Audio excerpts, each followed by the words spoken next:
Bienvenue encore sur notre programme sur les fondamentaux. On a pu faire une vidéo de comment nous avons été sauvés, pourquoi nous avons été sauvés et quels moyens accéder à cette main tendue de Dieu. Et aujourd'hui, nous allons passer à une nouvelle séquence. On va rester vraiment dans la même logique.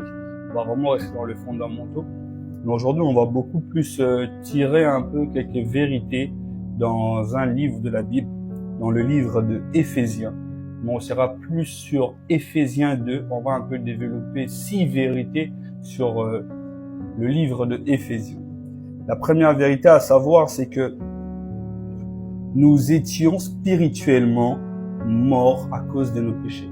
Dans le livre de Éphésiens, le chapitre 2, le verset 1 à 3, lorsqu'on le lit, on comprend ceci. On comprend que avant de connaître Dieu, nous étions séparés de lui, incapables de nous sauver par nous-mêmes. Ici, on revient encore dans Jean 3,16 où c'est Dieu qui a aimé les mondes, qui a donné son Fils. C'est Dieu qui était capable de les faire parce que nous, êtres humains, on était incapables de les faire par nous-mêmes.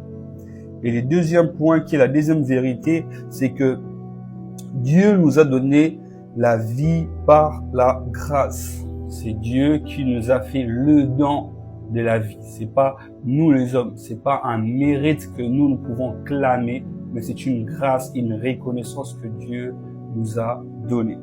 Et dans le livre de Éphésiens 2, 4 à 7, la Bible dit, il sort ce contexte ici en disant, par son grand amour et miséricorde, Dieu nous a rendus vivants avec Christ. Le salut est un acte de grâce et non un mérite humain. Là, c'est ce qu'on en tire dans Éphésiens, le chapitre 2, le verset 4 à 7. La troisième vérité, ça c'est celle-ci, c'est que le salut est un don de Dieu reçu par la foi.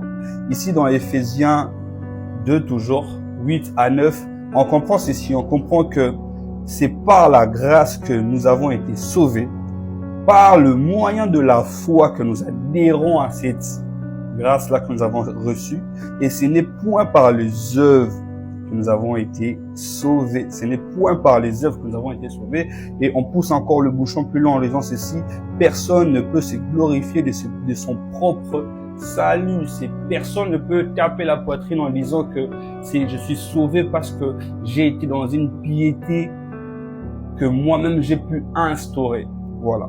Et la quatrième vérité, c'est celle-ci, c'est que nous sommes créés pour accomplir de bonnes œuvres. Nous sommes créés pour accomplir de bonnes œuvres. Ça ne veut pas dire que puisque nous ne sommes pas sauvés au moyen des œuvres, que nous sommes libres à commettre de mauvaises œuvres. Non.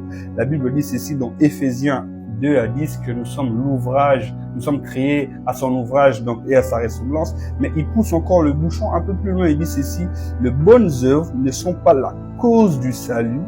Voilà, c'est que les bonnes œuvres que nous appliquons n'est pas la cause du salut. Mais les bonnes œuvres n'est pas la cause du salut, mais sont le résultat du salut.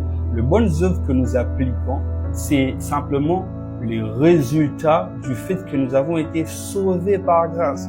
Nous appliquons ces bonnes œuvres parce que c'est le résultat du salut. Il dit encore, Dieu nous a préparés à vivre une vie qui lui plaît.